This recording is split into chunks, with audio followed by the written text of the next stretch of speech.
Today we're in McLean Central Park. It's in the heart of McLean. We're celebrating the completion of the Dead Run Stream Restoration Project.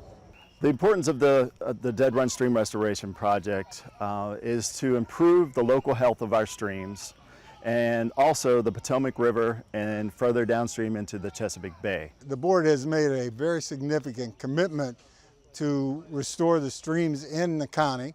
We're doing it because it's the right thing to do. We're also doing it because we have to do it in order to meet some regulatory requirements that are imposed on us for cleaning up, to help clean up Chesapeake Bay.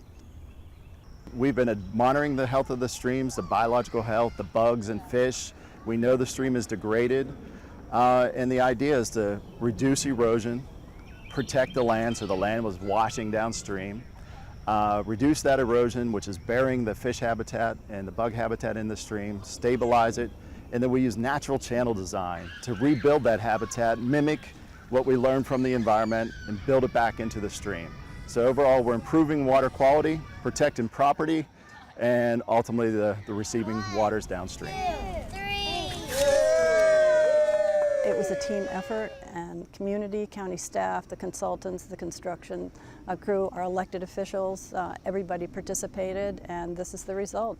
It's a result that everyone can be proud of because we all participated together.